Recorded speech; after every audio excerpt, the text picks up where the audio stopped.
Self-care and self-compassion are very common terms that we're hearing now. What do those terms mean? And what is the difference? And what does it mean for you? So self-care is something that we can do for ourselves when we are not working, mostly. Self-compassion is something that we do all the time. Compassion means to suffer with and know that sometimes we are so great at giving to others and supporting and holding others up, both physically and emotionally in the nursing world, that we fail to give ourselves that same tender treatment.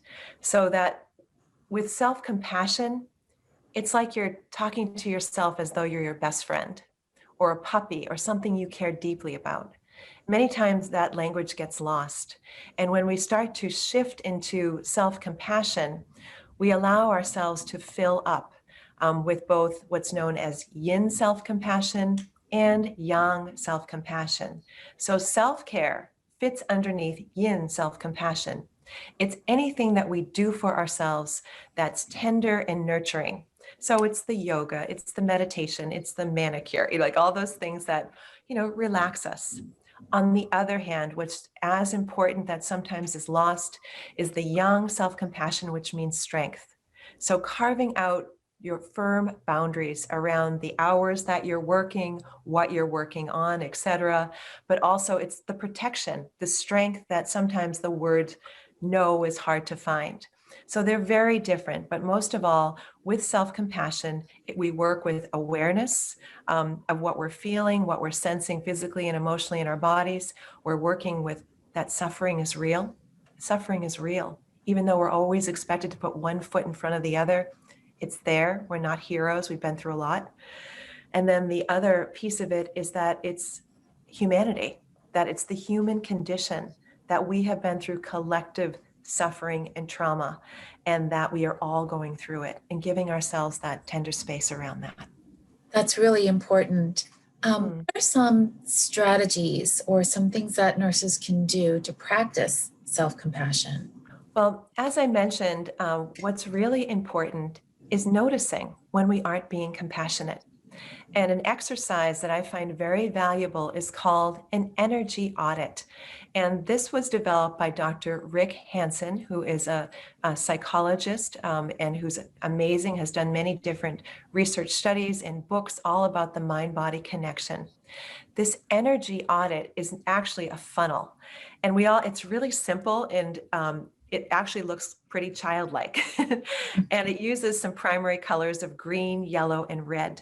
And so we notice that green means we're charged, red means we are depleted, yellow is the area, and orange actually is in there too, that we're just starting to teeter down.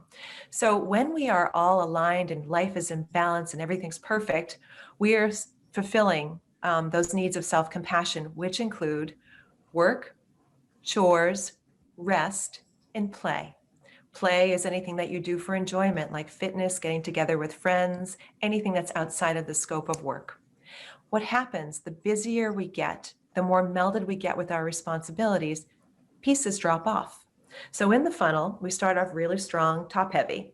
And then what happens, we'll lose play.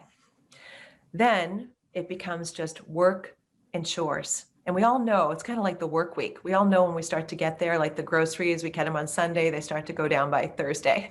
And then what happens, the very end of the funnel is all work.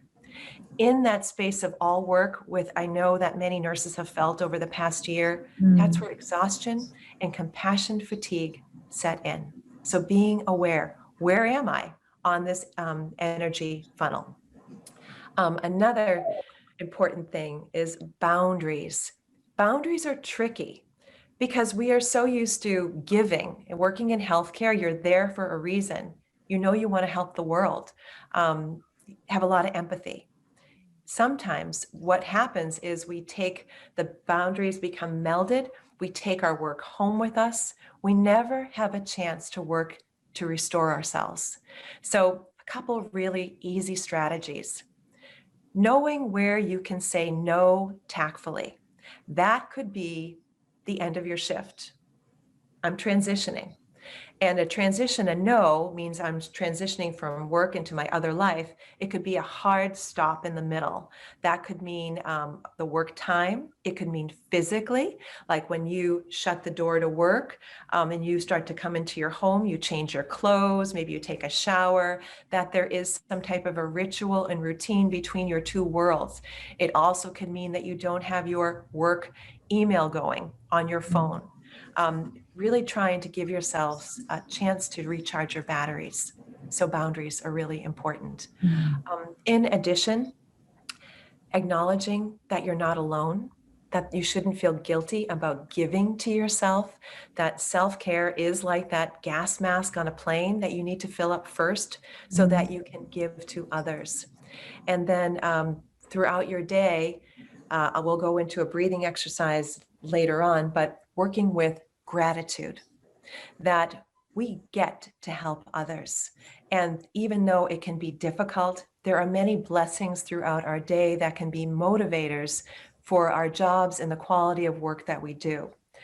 Compassion fatigue, when it sets in, we've all heard the word, we become depersonalized. We lose our relationship with our patients, their names, who they are. And with COVID, it's been such a rapid fire that there's been no time to really recover. So self-compassion works with recovery. So those are some strategies.